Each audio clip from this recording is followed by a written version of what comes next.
Hi guys, jobs അമേസിംഗിലേക്ക് ഏവർക്കും സ്വാഗതം.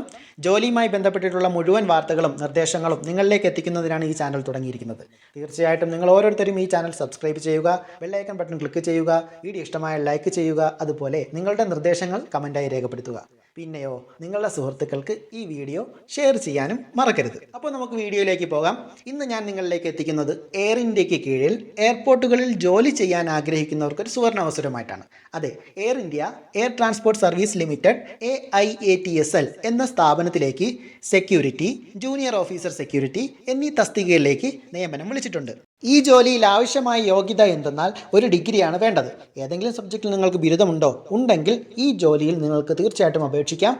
നല്ല ശമ്പളത്തിൽ എയർപോർട്ടിൽ ജോലിക്കായി നിങ്ങൾക്ക് കയറാവുന്നതുമാണ്. ഈ ജോലി എന്നത് ഇൻ്റർവ്യൂവിൽ കൂടിയാണ് സെലക്ട് ചെയ്യുന്നത്. ഇൻ്റർവ്യൂവിൽ നിങ്ങൾ പങ്കെടുത്ത് നിങ്ങൾക്ക് ആ ജോലിയിൽ പ്രവേശിക്കാവുന്നതാണ്.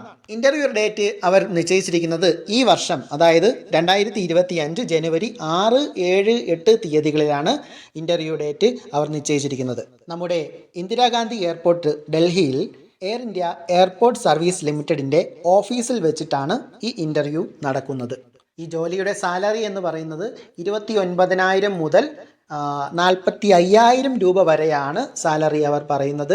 അതുപോലെ ഓൾ ഓവർ ഇന്ത്യ 172 വേക്കൻസി ഉണ്ട് എന്ന് നേരത്തെ ഞാൻ സൂചിപ്പിച്ചു.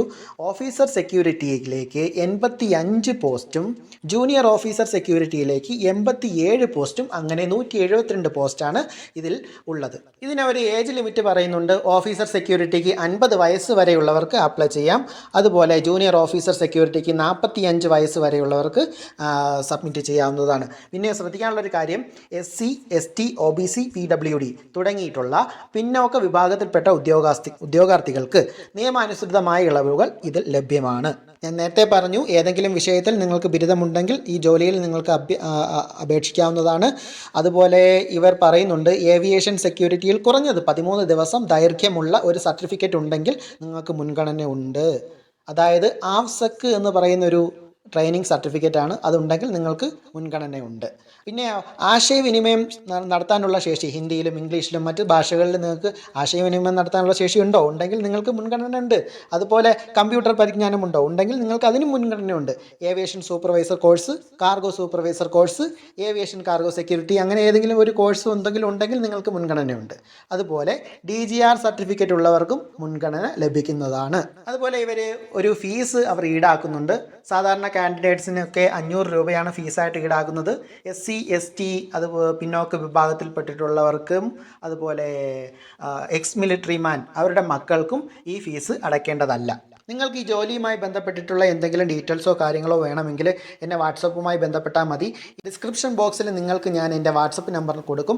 അതിൽ നിങ്ങൾ മെസ്സേജ് അയക്കുമ്പോൾ എയർപോർട്ട് ജോബ് എന്ന് പറഞ്ഞ് മെസ്സേജ് അയക്കുക. അപ്പോൾ ഞാൻ ഈ PDF നിങ്ങൾക്ക് അയക്കുന്നതായിരിക്കും. അതുപോലെ ഡിസ്ക്രിപ്ഷൻ ബോക്സിൽ ഈ ജോബുമായി ബന്ധപ്പെട്ട സൈറ്റ് ഞാൻ അതിൽ കൊടുക്കാം. നിങ്ങൾ അതിൽ ക്ലിക്ക് ചെയ്ത് നിങ്ങൾക്ക് അതിൽ കൂടി നിങ്ങൾക്ക് അപ്ലൈ ചെയ്യാവുന്നതാണ്. ഒഫീഷ്യൽ നോട്ടിഫിക്കേഷൻ PDF അവിടെ നിന്നും നിങ്ങൾക്ക് ലഭിക്കുന്നതാണ്. ഈ ജോലിയിൽ അപേക്ഷിക്കുന്നതിന് മുമ്പ് നിങ്ങൾ ശ്രദ്ധിക്കേണ്ട ഒരു കാര്യം, ഈ ജോലിയിൽ നിന്ന് മാത്രമല്ല ഏതെങ്കിലുമൊക്കെ ജോലികൾ നിങ്ങൾ അപ്ലൈ ചെയ്യുന്നുണ്ട് എങ്കിൽ പ്രധാനമായും ചില കാര്യങ്ങൾ ശ്രദ്ധിക്കുക. അതായത് അപേക്ഷിക്കുന്നതിന് മുമ്പ് വിദ്യാർത്ഥികൾ താഴെ കൊടുത്തിട്ടുള്ള അല്ലെങ്കിൽ ഈ പറഞ്ഞ ഡിസ്ക്രിപ്ഷൻ ബോക്സിലുള്ള നോട്ടിഫിക്കേഷൻ PDF പൂർണ്ണമായും വായിച്ച് മനസ്സിലാക്കുക.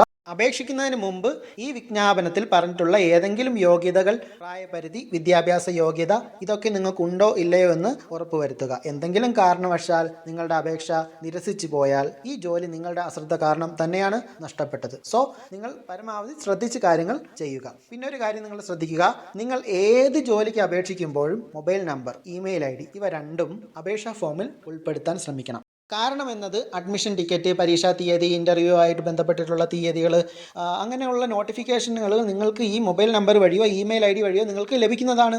ഈ വീഡിയോ ഞാനിവിടെ വൈൻഡപ്പ് ചെയ്യുകയാണ്. വീഡിയോ ഇഷ്ടമായാൽ നിങ്ങൾ ലൈക്ക് ചെയ്യുക, കമൻറ്റ് ചെയ്യുക. അടുത്ത വീഡിയോ വരുന്നതുവരെ എന്നെ കാത്തിരിക്കുക എന്ന് പറഞ്ഞുകൊണ്ട്